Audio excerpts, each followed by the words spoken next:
Le 10 mars 1957, naissance d'Oussama Ben Laden. 23 ans après, il rejoint le mouvement du djihad en Afghanistan. C'est là qu'il rencontra son mentor, Abdallah Youssef Azzam, un homme respecté, dit cheikh dans la société arabe. Azzam a une influence sur Ben Laden en lui inculquant l'idée que la lutte sainte ou guerre de religion était une obligation pour tous les musulmans. La rencontre ensuite la création d'Al-Qaïda. La suite, vous y attendez.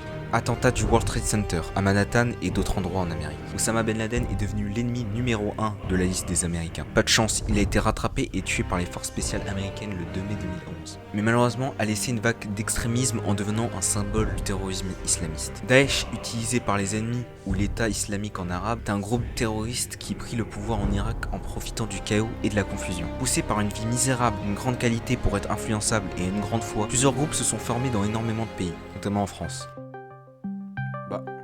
Pourquoi il m'appelle, lui? Ils sont tous arabes. Alors non, les terroristes ne sont pas tous arabes, comme les arabes ne sont pas tous terroristes. Dans le cas présent, je parle de djihadiste, car c'est le plus connu du grand public. Un terroriste est une personne qui sème la terreur. Mais t'es pas arabe, toi? Si. Ah ouais, sacrée couverture. J'ai l'impression qu'il rêve beaucoup de choses étranges.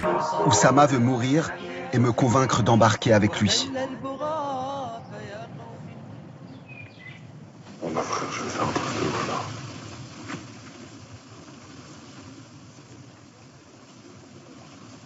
Je veux me jeter sur les couvreurs. Je veux les tuer, je veux quand même me martyr. Tu rejoindras des femmes au paradis. Des femmes, elles sont en train de t'attendre, elles sont en train de nous attendre. Ils rêvent de bonheur, de jardins magnifiques, de femmes, de beaucoup de femmes. Impression qu'ils ont des soucis psychologiques à satisfaire. Ils ont envie de rédemption, envie de changement. Il y a deux camps. Le camp d'Allah et le camp du shaitan. De ceux qui refusent de se soumettre à leur créateur. C'est seulement deux camps, il n'y en a pas un troisième. Ils ont l'air à fond dans leur délire, ça m'en fait presque peur. Je veux me jeter sur les couvreurs. Je veux les tuer, Ils appellent des koufars ceux qui ne croient pas en Allah.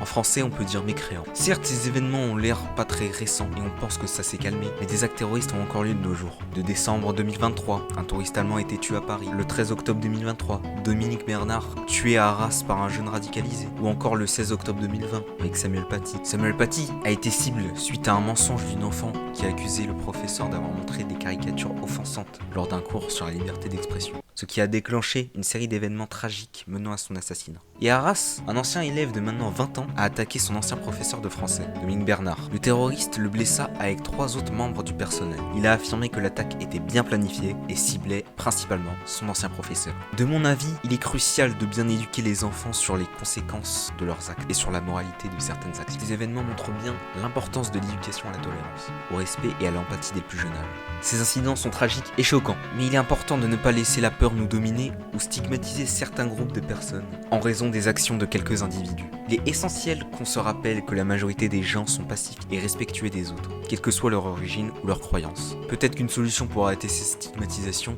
serait d'informer les personnes sur des actes de terrorisme non musulmans. Il y en a beaucoup à citer, des récents. En Allemagne, le 19 février 2020, avec un attentat d'extrême droite avec l'assaillant Tobias qui a ouvert le feu dans 2 bars à Chicha en tuant 9 personnes et en blessant 5 autres pour, au final, rentrer chez lui, tuer sa mère, puis se suicider. Ou en France, avec un groupe indépendantiste corse qui a revendiqué un attentat à la bombe commis dans la nuit du 14 juillet 2020. Cependant, l'attentat n'a fait ni blessés ni dégâts matériels. Je vous souhaite de bonnes fêtes de février, plein de belles choses et restez en sécurité. Loin de moi.